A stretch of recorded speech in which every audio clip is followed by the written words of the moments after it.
Chemistry को समझने से पहले हम उसका इंट्रोडक्शन पार्ट देखेंगे कि what is the introduction of stereochemistry. दूसरी है हमारी रोटेशनल आइसोमेरिज्म या उसको कॉन्फॉर्मेशनल आइसोमेरिज्म भी कहते हैं, जिसमें क्या होता है सिंगल बॉन्ड में रोटेशन होता है और स्ट्रक्चर जो है चेंज होता जाता है, 3D में चेंज होता है। जैसे हम बात करें इथेन की बात करें, साइक्लोहेक्सेन की बात करें, उसके स्ट्रक्चर में डिटेल में भी दिखाऊंगा आपको। उसके बाद जो तीसरी आइसोमेरिज्म जो आती है उस आइसोमेरिज्म को कहते हैं optical isomerism. It is a most important isomerism in the stereochemistry. और इसको हम पढ़ने के लिए थोड़ा सा इंट्रोडक्शन पार्ट देखेंगे, उसके बाद इसके न्यूमेरिकल देखेंगे। तो मुझे आशा है कि आपको ये स्टीरियोकेमिस्ट्री सरल शब्दों में समझ में आएगी और आप जब इसे पढ़ेंगे तो आपको लगेगा स्टीरियोकेमिस्ट्री से ज़्यादा सरल कुछ भी नहीं है। तो थैंक यू सो मच। अभी हम देखते हैं आगे। गुणन समवेता को हम कॉन्फॉर्मेशनल आइसोमेरिज्म भी कहते हैं। ये एल्केन में होगा due to rotation of single bond. तो सिंगल बॉन्ड में रोटेशन होता है इसलिए ये होती है, क्योंकि एकल बंध में चक्रण आसानी से होता है, हिंदी में हम कहते हैं। इथेन की बात करें, इथेन ऐसे होता है CH3 आपने देखा होगा, इस तरह से लिख सकते हैं। तो अगर कोई इसको यहाँ पे 0 डिग्री से देखने की या 180 डिग्री से देखने की कोशिश करेगा तो ये कार्बन दिखाई देगा, लेकिन पीछे वाला कार्बन नहीं दिखाई देगा। तो ये जो प्रोजेक्शन होता है उसको हम बताते हैं आगे। अब इस प्रोजेक्शन को हम न्यूमैन प्रोजेक्शन कहते हैं। यहाँ पे आप ये डॉट जो दिख रहे हैं इससे आपको फ्रंट कार्बन दिखाई देता है, पीछे वाला कार्बन नहीं दिखाई दे रहा, इसलिए मैंने बोला कि इसके पीछे एक कार्बन है, यानी एक्चुअली ये स्थिति है। तो आपको ये पेंसिल का टिप दिखाई दे रहा है, इसकी नोब नहीं दिखाई दे रही, या ऐसे देखेंगे तो पीछे नहीं दिखाई देगा। अब इस पे मान लीजिए 3 हाइड्रोजन जुड़े हुए, ये 3 हाइड्रोजन जुड़े हुए हैं, आपको दिख रहे हैं तीनों उंगली के बीच में, ये इस तरह से आप मान सकते हैं, थोड़ा सा एज्यूम करना पड़ेगा आपको। तो ये 3 हाइड्रोजन जुड़े हुए हैं, तो मैंने यहाँ पे 3 हाइड्रोजन बनाए, ये फ्रंट हाइड्रोजन है जो पहले कार्बन पे लगे हुए, छोटे बना रखे हैं पीछे वाले कार्बन के। अब इसमें क्या होगा, कॉन्फॉर्मेशन एनालिसिस होगा, कॉन्फॉर्मेशन हम देखेंगे इसको। तो इसका जो स्वरूपण है, इसका जो है अलग अलग पोजीशन पे आएगा, एंगल अलग अलग होगा। तो सबसे स्टेबल पोजीशन जो होती है स्टगर्ड होती है, इसको आंतरिक कहते हैं। 560 डिग्री होता है, फाई यानी dihedral angle, dihedral angle between this hydrogen, इस हाइड्रोजन और इस हाइड्रोजन के बीच में जो एंगल है बीच में, ये डायहेड्रल एंगल कहलाएगा। इसको द्विफल, ये डायहेड्रल एंगल 60 डिग्री है, इसका मतलब स्टगर्ड पोजीशन है। और फाई 60 डिग्री है, इसको डायहेड्रल या द्विफल की कोण कहते हैं, इससे स्टेबल स्टेज। अगर ये थोड़ा सा घुमाएं, हम इसको रोटेट करें, जब ये कार्बन कार्बन रोटेशन होगा तो ये आपके हाइड्रोजन क्या आएंगे, एक दूसरे के पास आने लग जाएंगे। तो जब पास आते हैं तो स्थिति ऐसी बनती है, जब फाई जो एंगल है वो not 60 but less than 60 degree and higher than 0 degree, यानी डायहेड्रल एंगल जो है 60 डिग्री से कम और 0 डिग्री से अधिक होगा। इसको स्क्यू यानी सांतरित कहेंगे। इस स्थिति में स्टेबिलिटी थोड़ी कम हो जाएगी, कम स्टेबल होगा। और तीसरी स्थिति जब है एक्लिप्स, जब सूर्य ग्रहण जो होता है, चंद्र ग्रहण जब होता है, ये यहाँ इस हाइड्रोजन के पीछे ये वाला हाइड्रोजन दिखाई नहीं देगा, 0 डिग्री एंगल होगा, लेकिन मैंने शो किया है थोड़ा दिखाने के लिए। तो ये जो है इसके पीछे छुप चुका है एक्चुअली, तो ये 0 डिग्री हो जाएगा, इसको एक्लिप्स कहेंगे। और सबसे अनस्टेबल पोजीशन होगी, यानी आपको इथेन में अगर पोजीशन पूछे कि विच इज स्टेबल, तो staggered is more stable than skew than eclipse. यहाँ पे एन ब्यूटेन के स्वरूपण को हम देखते हैं। अब ब्यूटेन बनाने के लिए क्या करना पड़ेगा, एक हाइड्रोजन पीछे वाला और एक हाइड्रोजन आगे वाला हमने रिप्लेस कर दिया है।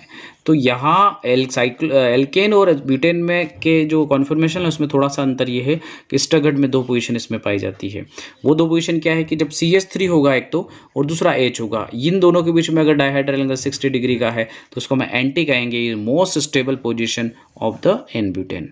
लेकिन जब क्या होगा, दोनों CH3 पास पास आ जाते हैं रोटेशन कराने पर, ये कार्बन को रोटेट कराएंगे तो दोनों CH3 डायहेड्रल एंगल में 60 डिग्री पे आ जाते हैं, तो इसको गोची कहेंगे, अनस्टेबल है, सबसे अस्थायी स्थिति है। अब हम बात करते हैं कि साइक्लोएल्केन में स्वरूपण समवेता यानी रोटेशनल आइसोमेरिज्म किस तरह से होती है। तो इसको समझने से पहले एक साइंटिस्ट हैं बेयर, उसकी रिंग स्ट्रेंथ थ्योरी हमें थोड़ी समझनी होगी। बेयर ये कहता था कि जो छोटे हाइड्रोकार्बन होते हैं साइक्लिक कंपाउंड, जिनमें बॉन्ड एंगल 60 डिग्री या उससे कम हो, तो उसमें वलय में तनाव हो जाता है, उससे वह क्या हो जाती है, वलय अस्थायी हो जाती है, यानी अनस्टेबल हो जाती है, वो स्टेबल नहीं हो पाया। According to this theory, small ring hydrocarbon जो होते हैं which have bond angle 60 degree और less than this type of ring have ring strain, इसे बेयर्स रिंग स्ट्रेन थ्योरी कहते हैं। It is because become unstable of this ring, और ये जो होती है ज़्यादा अनस्टेबल होने से टूट जाती है। तो बेयर रिंग स्ट्रेन थ्योरी को थोड़ा सा और देखते हैं हम बात करें बेयर रिंग स्ट्रेन की, बेयर रिंग तनाव सिद्धांत यानी बेयर रिंग स्ट्रेन थ्योरी की, तो उसमें पाया जाता है कि साइक्लोप्रोपेन जो है वो हाईली अनस्टेबल है। साइक्लोप्रोपेन में जो फाई जो है 60 डिग्री होता है, यानी बॉन्ड एंगल जो बिटवीन दिस एंगल जो है साइकिल के अंदर होता है वो 60 डिग्री होता है, सो इट इज़ अनस्टेबल। इसी तरह से साइक्लोब्यूटेन, साइक्लोपेंटेन और cyclohexane according to Baeyer Einstein theory stable होनी चाहिए, क्योंकि लगभग इसका 120 डिग्री माना गया है, लेकिन एक्चुअली ये इस तरह से होता नहीं है। It is stable planar according to Baeyer Einstein theory, but it is not planar and change its conformation due to internal repulsion of hydrogen. Baeyer सिद्धांत के अनुसार यह जो साइक्लोहेक्सेन है यह स्थायी और समतल संरचना युक्त होनी चाहिए, पर वास्तव में समतल नहीं होती, क्योंकि आंतरिक हाइड्रोजन जो 6 हाइड्रोजन है C6H12 में 6 हाइड्रोजन अंदर होते हैं, 6 बाहर होते हैं, तो ये 6 हाइड्रोजन एक रिपल्सन प्रोड्यूस करते हैं। यह हाइड्रोजन फेस टू फेस है, इसलिए रिपल्सन होगा, और रिपल्सन से इसकी जो ज्योमेट्री है जो इस साइक्लोहेक्सेन की वो प्लेनर ना होके चेंज हो जाएगी। तो आंतरिक प्रतिकर्षण हो रहा है तो ज्योमेट्री जो चेंज होगी, ये ज्योमेट्री जो है चेयर फॉर्म में चेंज हो जाएगी। चेयर फॉर्म इसकी मोस्ट स्टेबल फॉर्म है, ये आप देखिए ध्यान से, chair form is a most stable form. कुर्सी रूप होता है, स्थायी होता है। फिर दूसरा आता है बोट फॉर्म। तो बोट फॉर्म सबसे अनस्टेबल होता है, क्योंकि फ्लेक के जो हाइड्रोजन है दोनों एक दूसरे को रिपल करते हैं, और बोट फॉर्म में पोल हाइड्रोजन होने से, रिपल्सन होने से ये जो है बोट फॉर्म अनस्टेबल हो जाती है। यहाँ स्टेबिलिटी ऑफ साइक्लोहेक्सेन की बात करें, ये क्वेश्चन पूछा जाता है कि what is the stability order of cyclohexane. तो सबसे ज़्यादा स्टेबल चेयर फॉर्म है, फिर ट्विस्ट बोट है, ट्विस्ट चेयर है, बोट है, चेयर है, बोट फॉर्म है। इस तरह से ये इंग्लिश में लिखा हुआ है, chair, twist boat, twist chair and boat. यहाँ पे हिंदी में बात करें, कुर्सी रूप सबसे ज़्यादा स्थायी है, फिर ऐठन नौका रूपी है, ऐठन कुर्सी रूपी, और नौका रूपी सबसे अनस्टेबल है। इस तरह से हम स्टेबिलिटी देख सकते हैं। अब जो नेक्स्ट है वो है optical isomerism. What is the optical isomerism? प्रकाशिकी समावेता क्या होती है? जब किसी असमतलीय यानी किरण यौगिक पर हम समतल ध्रुवित प्रकाश को डालते हैं, तो उस अणु की प्रकृति के अनुसार वो प्रकाश या तो एंटी क्लॉकवाइज या क्लॉकवाइज गुणन करता है। ऐसे यौगिकों को हम प्रकाशिक समावेयी कहते हैं, तथा इस परिघटना को प्रकाशिकी समावेयता कहते हैं। Optical isomerism, when plane polarized light is rotated by asymmetrical compound, which is known as optical isomerism. An asymmetrical compound rotate the light in clockwise or anti-clockwise direction. तो asymmetrical compound या तो clockwise डायरेक्ट करेगा या anti-clockwise direct करेगा, depend on the nature of the optical isomer या asymmetrical compound। यहाँ हम बात करें प्रकाशिकी समावेय की, ऑप्टिकल आइसोमर दो तरह का होता है, DL डेक्स्ट्रोलियो, RS रेक्टस और सेंस्टर। ये R का मतलब होता है आपका वही D राइट साइड है, और S का मतलब लेफ्ट साइड अगर रोटेट कराता है। D for dextro, L for laevo, clockwise rotation is the dextro, laevo anti clockwise rotation. DL show configuration, सिर्फ कॉन्फ़िगरेशन शो करता है, इट इज़ इंपॉर्टेंट थिंग। ये कोई रोटेशन को शो नहीं कर रहा है, जनरली ये कॉन्फ़िगरेशन को शो करता है, क्योंकि कैपिटल D और कैपिटल L है। लेकिन स्मॉल d और स्मॉल है रोटेशन ऑफ लाइट बताते हैं, पॉजिटिव या नेगेटिव साइन है तो प्रकाश का घूर्णन दर्शाते हैं। तो ये आपको इंपॉर्टेंट चीज़ है, दिस टू फैक्टर पॉजिटिव और नेगेटिव और स्मॉल d और L rotation shows the rotation of the light, and capital D and L only show the configuration. तो ये आपको क्लियर रखना चाहिए। सम टर्म ऑफ ऑप्टिकल आइसोमेरिज्म, प्रकाशीय समावेयता के कुछ पद हैं जिसको हम पढ़ते हैं। पहला आता है व्हाट इज द किरल कंपाउंड या किरल एटम क्या होता है। तो हम सीधी बात करें, compound is a किरल when it not have any symmetrical plane, axis and center. It means those carbon atom which have 4 different valency, चारों वैलेंसी डिफरेंट हो। हम ऐसे बात करें कि ऐसा कोई भी यौगिक अणु जिसमें ना तो सममितल हो, ना अक्ष हो, ना केंद्र हो, वो नहीं होता है। और कार्बन की चारों संयोजकता पे अलग अलग आप कोई ग्रुप लगा दें, उसे हम असममित या किरल कार्बन कहते हैं। और हम कह सकते हैं compound that can not be super impose on it's mirror image is किरल। ये सिंपल डेफिनेशन है, एक कंपाउंड ऐसा हो जो कि सुपर इम्पोज नहीं होता है अपनी मिरर इमेज पे, वो किरल कहलाता है। अब हम बात करें, यहाँ पे एक एग्जाम्पल लिया है कि सिमेट्री क्या होती है। पहले सिमेट्री को समझने के लिए हमने CH4 का एग्जाम्पल लिया है। ये कार्बन है, इसकी 4 वैलेंसी है, 1 2 3 4, चारों हाइड्रोजन आइडेंटिकल है, बिल्कुल सेम है। ये जो हाइड्रोजन है इसके कारण इसमें प्लेन ऑफ सिमेट्री, यानी इसको हम बराबर भागों में काट भी सकते हैं। एक्सिस ऑफ सिमेट्री, ऐसा एक्सिस है जहाँ पे ये CH की बॉन्ड डिस्टेंस है, बॉन्ड लेंथ है, वही यही इसकी होगी, वो इसकी होगी और वो इसकी होगी, यानी चारों हाइड्रोजन की CH बॉन्ड लेंथ सेम होगी, यानी axis of symmetry, centre of symmetry भी है। एक्सिस का अर्थ ये होता है कि यहाँ से हम रोटेट करें इसको, तो रोटेट कराने पर अगर ये हाइड्रोजन यहाँ चला जाए, ये हाइड्रोजन यहाँ चला जाए, तो हम इसमें डिफ्रेंशिएट नहीं कर पाएंगे कौन सा हाइड्रोजन मूव कर पाया। जैसे हमारा जो फैन होता है उसकी ब्लेड अगर रोटेट करके कहीं आ जाए और हम उसको आइडेंटिफाई नहीं कर पाते क्योंकि उसमें तीनों ब्लेड जो होती है सेम होती है। तो सेंटर ऑफ सिमेट्री की बात हमने की, एक्सेस होगी, तीनों अगर प्रेजेंट होता है, CH4 इज एकिरल और सिमेट्रिकल कंपाउंड, ये लाइट को रोटेट नहीं करवा पाएगा। जब प्लेन पोलराइज्ड लाइट इससे आएगी तो बिना डिफ्लेक्ट हुए निकल जाएगी। और सुपर इम्पोज मिरर इमेज होती है, अध्यारोपित दर्पण प्रतिबिंब बनेगा इसका, तो ये आपको याद रखना है। तो किरल और अकिरल में आपको डिफरेंस समझ में आया होगा। हम बात करें यहाँ पे किरल कार्बन की, किरल कार्बन उसे कहते हैं जिसमें चारों वैलेंसी जो कार्बन की डिफरेंट है, किरल कार्बन कहलाता है। अब किरल होने से क्या होगा, वो लाइट को रोटेट कर देगा क्योंकि यहाँ पे ना सेंटर ऑफ सिमेट्री है, ना एक्सिस ऑफ सिमेट्री है और ना ही प्लेन है, यानी बराबर भागों में काट नहीं सकते, उसकी दूरी अलग है, उसको घुमाने पे हमें पता चल जाएगा कि रोटेशन हुआ है।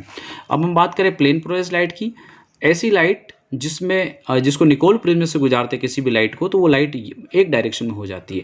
When simple light pass through a Nicol prism then it's called as a plane polarised light.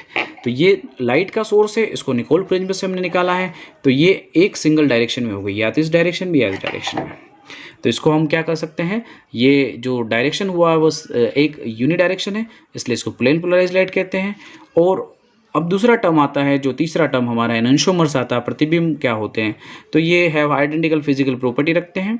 तो हम बात करें एक यौगिक जब दूसरे यौगिक पर अध्यारोपित नहीं होता है तो उसे हम क्या कहते हैं, एनोंशोमर्स कहते हैं, प्रतिबिंब रूपी कहते हैं। जैसे हमारे दोनों हाथ, जब हम हाथ जोड़ते हैं तो हमारे दोनों हाथ एक दूसरे के अपोजिट होते हैं, यानी वो एक दूसरे के ऊपर अध्यारोपित नहीं होते हैं। One compound can not be super impose to on the other simply to say to a person right hand and left hand.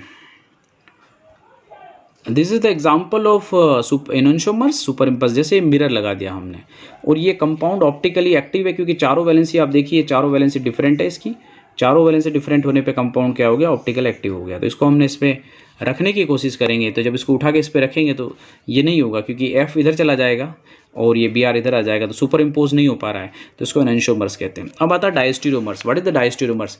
Diastereomers जो होती है, ऐसा स्ट्रक्चर होता है जो प्रतिबिंब न होकर केवल तल में भिन्नता पाई जाती है, यानी प्रतिबिंब नहीं है, ये एक दूसरे पर अध्यारोपित हो रहा है। इसको अगर हम इसके ऊपर उठा के रखेंगे तो ये इसके ऊपर उठ के रख सकता है, अध्यारोपित, not mirror image, just the plane difference, it means the one super impose to each other, एक दूसरे के ऊपर सुपर इम्पोज हो जाते हैं, इसको डायस्टीरियोमर्स कहते हैं। ये अच्छी तरह से आपको समझना है, एक दूसरे के ऊपर इसको रख सकते हैं। हम बात करें रेसमिक मिक्सचर की। रेसमिक मिक्सचर ऐसा मिक्सचर होता है, ऑप्टिकल मिक्सचर होता है जो ऑप्टिकली इनएक्टिव होता है क्योंकि D और L दोनों 50% होते हैं। तो इसमें प्रतिबिंब रूपी, समान प्रतिबिंब रूपी उपस्थित होते हैं, रेसमिक मिक्सचर कहलाता है। मिक्सचर ऑफ इक्वल अमाउंट होता है, उनका अमाउंट बहुत समान होता है, तो 50-50% दोनों होते हैं D और L, इसलिए हम रेसमिक मिक्सचर कहते हैं। इसका एग्जाम्पल है +-2 ब्रोमोब्यूटेन। ये 2 ब्रोमोब्यूटेन एक तरह का आपका रेसमिक मिक्सचर है, ये दोनों शो कर सकता है, D और L दोनों शो कर सकता है। यहाँ हम बात करेंगे कि how to separate the racemic mixture, isolation of racemic mixture. तो रेसमिक मिक्सचर को जो सेपरेट किया जाता है उसको सिर्फ मैं इंट्रोडक्टिव पार्ट बता रहा हूँ। तो पहला मेथड है mechanical method, chemical method, biological method, chromatographic method, 4 method दे रखे हैं। मैकेनिकल में हम उसको सेपरेट कर बाय क्रिस्टल डिफरेंस हो, अगर क्रिस्टल अलग अलग तरह के हैं दोनों को D और L के, तो हम उससे फोर्सेप से या किसी भी विधि से हम उसको डिफरेंट कर सकते हैं। केमिकल मेथड में मान लो एक आइसोमर आपका एसिड से रिएक्ट करता है, दूसरा नहीं करता, तो एसिड रिएक्ट करा, बेस रिएक्शन करा या किसी केमिकल से रिएक्ट करा कि कंपाउंड बना के हम डिफरेंस कर सकते हैं। बायोलॉजिकल मेथड में हम ये करते हैं कि बैक्टीरिया उसमें डाल दे। कुछ बैक्टीरिया ऐसे होते हैं जो प्लस को यानी पॉजिटिव डेक्स्ट्रो को खा जाते हैं, लीवो को नहीं खाते, इस तरह से बायोलॉजिकल डिफरेंस कर सकते हैं, उसको सेपरेट कर सकते हैं। क्रोमेटोग्राफी में क्रोमेटोग्राफिक मेथड से हम दोनों डेक्स्ट्रो लीवो को अलग अलग सेपरेट आउट कर सकते हैं। What is the meso compound? Next term is a meso. जब हम किसी यौगिक में 2 किरल केंद्र है और एक प्लेन प्रेजेंट है, यानी व्हेन अ कंपाउंड है वो 2 chiral centre with 1 symmetrical plane is a meso compound. This compound is also optically inactive. It is optical active. ये OH है और ये OH है, सॉरी। तो ये ऑप्टिकल एक्टिव कंपाउंड है। इसको अगर हम देखें तो बराबर भागों में कट रहा है, तो इसको ऑप्टिकल एक्टिव कंपाउंड कहते हैं, क्योंकि देखो ये भी किरल कार्बन है और ये भी किरल कार्बन है। इस पे चारों वैलेंसी डिफरेंस है, इस पे भी चारों डिफरेंस है। तो इसमें एक प्लेन आ गया, तो प्लेन आने से मीजो कंपाउंड हो गया। इस तरह से इसमें देखेंगे तो ये भी सिमेट्रिकल प्लेन रखता है, ये भी मीजो कंपाउंड। इसमें CH3 ले लिया हमने COOH की तरह। तो ये हो गया हमारा मीजो कंपाउंड का एग्जाम्पल। अब आता है रोटेशन कैसे करें, कि हम डिफरेंस कैसे करेंगे DA। ये कॉन्फ़िगरेशन का DA, क्योंकि ये आपके राइट हैंड की ओर लगा हुआ है तो इसलिए D कहेंगे। लेकिन मे भी रोटेशन ऐसे हो सकता है, ये आपको ऑब्जर्व करना होगा। रोटेशन ऐसे है तो इसको नेगेटिव लिख सकते हैं, या ये D और L कॉन्फ़िगरेशन को शो करते हैं। यहाँ पे हम बात करें OH किस ओर लगा हुआ, आपके लेफ्ट हैंड की ओर लगा होता है। L लिखा, LIVO लिखा है हमने, लेकिन रोटेशन ऐसे होगा तो पॉजिटिव हो सकता है। ये इट डिपेंड्स कि किस तरह का ये शो करता है। अब very important part of the this configuration, इसको कहते हैं एब्सोल्यूट कॉन्फ़िगरेशन। और ये R और S जिसमें नेमिंग पूछी जाती है, RS नेमिंग आपको क्वेश्चन किए जाते हैं। R का मतलब वो रेक्टस होता है, S का मतलब सिंस्टर होता है। It is a clockwise direction, it is anti clockwise direction. What is the rules, क्या है इसमें? तो हम क्या करेंगे, एक कार्बन लेंगे, उसकी चारों वैलेंसी को रखेंगे, तो चारों वैलेंसी में जो टॉप मोस्ट होगी वो फर्स्ट पे होगी और सबसे लास्ट 4 पे होगी, और ऐसे हम सेकेंड थर्ड रख सकते हैं। तो हाईएस्ट एटॉमिक वेट वाला क्या होगा, एटॉमिक नंबर वाला यहाँ होगा, और ये लोएस्ट वाला यहाँ होगा। पहले एटॉमिक वेट देखेंगे, एटॉमिक नंबर देखेंगे, फिर एटॉमिक वेट देखेंगे। तो 1 2 3 4। अब हम बात करें कि ये एक कार्बन है, ये आपको दिखाई दे रहा है एक कार्बन है यहाँ पे। इस कार्बन पे 4 वैलेंसी लगी, ये आयोडीन लगा हुआ है, ये हाइड्रोजन है, ये CH3 है और 2 है। तो हम क्या करेंगे, 1 2 3 4 है, हम इसको अगर नंबर करें 1 से कहाँ गया, 2 पे, 2 से ऐसे जा रहा है, 1 से 2 की ओर गया, नहीं लेफ्ट हैंड की ओर एंटी क्लॉकवाइज रोटेशन है, तो ये S हो जाएगा। तो 1S आपको ऐसे लिखना होगा, it is 1 chloro 1 आइडो ethane. It is very simple. और आगे हम देखेंगे तो अब इसमें क्या हो रहा है कि हमारा जो ग्रुप है, बिगर ग्रुप इस साइड है, ये नंबर 1 है, ये नंबर 2 है, ये नंबर 3 और नंबर 4 ऐसे रखा हुआ। हम इसको रीअरेंज करेंगे। रीअरेंज करना मतलब इसको इधर लाएंगे, इसको इधर लाएंगे, इसको इधर लाएंगे, इसको इधर लाएंगे। तो ऐसा करने पे हमारा ये स्ट्रक्चर बन गया। I यहाँ आ गया, Br यहाँ हो गया, CH3 यहाँ और H यहाँ हो गया। अब इस स्ट्रक्चर में आप देख रहे हैं कि ये क्या हो गया, हमारा सेट हो गया। अब हमारे रोटेशन देखेंगे हम, I से किस ओर जाएंगे, I से 1 से 2 की ओर। 1 से 2 आपको मिल गया, इसका मतलब आपका रोटेशन क्लॉकवाइज हो गया। इट इज़ रोटेशन क्लॉकवाइज, तो R हो गया। इसका नाम लिख दोगे 1R, यानी 1 bromo 1 आइडो ethane. It is very simple. लेकिन कई बार क्या होता है कि ऐसा करने में आपको बहुत दिक्कत आती है। तो जब दिक्कत आती है तो एक रूल है सिंपल सा, कि ये हमारा स्ट्रक्चर, हम इसको रीअरेंज नहीं करें और डायरेक्ट निकालें। इसको ध्यान से देखना है आपको। तो आपका 1 नंबर यहाँ पे, 2 यहाँ पर है, 4 यहाँ पे, 3 यहाँ पे। तो आप ऐसे 1 से 2 जाएंगे तो आपको कैसे करना है कि 1 से 2 जा रहे हैं तो आपका क्या हो रहा है, S हो रहा है, ये एंटी क्लॉकवाइज रोटेशन हो रहा है। लेकिन जब भी H जो हाइड्रोजन है वो हॉरिजॉन्टल है, हॉरिजॉन्टल मतलब ऐसी आड़ी लाइन पे हाइड्रोजन लगा हुआ है। हाइड्रोजन कहाँ लगा हुआ है, इस आड़ी लाइन पे, यहाँ लगा हुआ, हॉरिजॉन्टल क्षैतिज पे लगा हुआ, हॉरिजॉन्टल है। तो जो आपका R होगा वो S हो जाएगा और S होगा वो R हो जाएगा। अभी हमारा क्या हो रहा है, S हो रहा है। ये कैसे हो रहा है, 1 से 2 पे गए, 2 से 3, 2 से इधर जाएंगे, 1 से 2 से ऐसे जाएंगे, क्योंकि 4 हमारा 3D में नीचे लगा हुआ है। तो वह ऐसे जाएंगे तो हमारा क्या हो जाएगा, S हो जाएगा। S होते ही क्या हो जाएगा, वो R हो जाएगा। एक्चुअली ये क्या है, R है। ये आप देखेंगे इस तरह से, ये क्या हो गया, ये 1 से ऐसे गया आपका, तो ये क्या हो गया आपका, S था, S converted to R because H is horizontal. ये इंपॉर्टेंट चीज़ याद रखनी है। जब भी H इधर या इधर लगा होता है तो उसका रोटेशन हमें चेंज करना है विदाउट, क्योंकि इंटरचेंज करने में आप ऐसे चेंज करने में कई बार गड़बड़ कर सकते हैं। इसलिए सिंपल रूल, H हॉरिजेंटल का रूल आपको याद रखना है। तो ये हो गया 1R 1 ब्रोमो 1 आइडो इथेन। इस तरह से इसमें देखेंगे हम, इसमें क्या हो गया आपका, ये नंबर 1, ये नंबर 2 और ये नंबर 3। तो हमारा ये आयोडीन इधर जा सकता है, क्योंकि 4 नंबर हमारा क्या है, लिस्ट पे है, तो हम इसको 1 से 2 इधर जाएंगे, 1 से 3 नहीं जा सकते। तो 1 से 4 जा रहे हैं, तो हमारा रोटेशन S हो गया, S कन्वर्ट टू R। तो ये आप समझ में आया होगा, ये भी आपको समझ में आया होगा। ब्रोमीन से हम कहाँ जा रहे हैं, ब्रोमीन से ये हमारा 1 से क्या हो गया, R। इसको रीअरेंज करके बता रखा है, तो इस तरह से हमारा ये R हो जाएगा। तो ये आपको याद रखना है। कुछ बड़े ग्रुप हम देखते हैं जिसमें 2 कार्बन है, 2 किरिल कार्बन है। अब हम बात करें, सबसे नंबर 1 पे यहाँ ऑक्सीजन होगा, क्योंकि oxygen is number, atomic number ज़्यादा है, तो 1 नंबर, ये इस कार्बन की बात कर रहे हैं, 2 नंबर वाले कार्बन की। तो ये 1 पे है, ये 1 पे आएगा, तो 2 पे ये आएगा, क्योंकि COOH is bigger group. Then 3rd number पे ये है, और ये तो ये इधर गया, H हॉरिजॉन्टल है, ये S है, तो ये R हो जाएगा, S कन्वर्ट टू R। और यहाँ पे बात करें 1 से 2 इधर गया, तो ये हुआ R, R से S। तो पहले वाला ये वाला कार्बन तो हमारा हो गया ये वाला कार्बन हमारा हो गया, ये हमारा जा रहा था S, तो ये R हो गया, तो पहले वाला R और दूसरे वाला S। तो आप ऐसे लिखेंगे 2R3S 2,3 di hydroxy butane 1,4 dioic acid. Numbering करना बहुत सिंपल है, इसकी नंबरिंग यहाँ से करेंगे 1 2, इधर से नंबरिंग करिए इसलिए इसको 2 कार्बन कहेंगे, 1 2 3 4। और ये जो नंबर है वो गोले वाला नंबर है, वो इसका प्रायोरिटी ऑर्डर डिसाइड कर रहा है। तो ये हो गया हमारा 2 कार्बन वाला, जिसमें ऑप्टिकल आइसोमरिज्म शो करनी है हमें। यहाँ एक स्ट्रक्चर और देखते हैं, जिसमें यहाँ पे OH है, ये नंबर 1 है, ये 2 है। अब 1 से 2 गया तो क्या हो गया हमारा R, तो R कन्वर्ट इनटू S। इस तरह से हम देखें, यहाँ पे OH है और ये सिर्फ OH है, ये इधर गया तो ये क्या होगा R का हो गया S। तो दोनों अपोजिट होने पे क्या हो जाएंगे, ऊपर वाला S है तो नीचे वाला भी S हो जाएगा, अगर सिमिलर स्ट्रक्चर आपका दिखाई देता है। तो 2S 3S 2,3 dihydroxy butane 1,4 dioic acid. Naming करना बहुत सिंपल है। इस तरह से इस स्ट्रक्चर को भी आप देख सकते हैं। तो ये आप होमवर्क में करेंगे, देखेंगे इसको करके, और इसका मुझे कमेंट बॉक्स में बताएंगे कि इनका इस कार्बन पे नंबरिंग कर देता हूँ मैं कि ये कार्बन है 1 2 3 4। तो आपका 2 और 3 नंबर का कार्बन क्या होगा ये आपको बताना है यहाँ पर। इस तरह से यहाँ पे भी ये 1 2 3 4, ये 2 और 3 नंबर का कार्बन RS में क्या है ये आपको बताना है, और इसको बताना आपको, इसको बता के होमवर्क मुझे कमेंट्स में बॉक्स में दीजिए। Thank you so much. और स्टीरियोकेमिस्ट्री आपको अच्छी समझ में आई होगी, इसी आशा के साथ धन्यवाद। मेरे वीडियो को लाइक सब्सक्राइब जरूर करें, सब्सक्राइब करके अधिक से अधिक बच्चों के पास पहुंचाइए इसे, ताकि वो स्टीरियोकेमिस्ट्री जैसे टफ सब्जेक्ट को भी आसानी से समझ सके। और मेरे और भी वीडियो में जो टफ आपके टॉपिक्स है उनको मैं लूँगा और उन्हें बताऊँगा।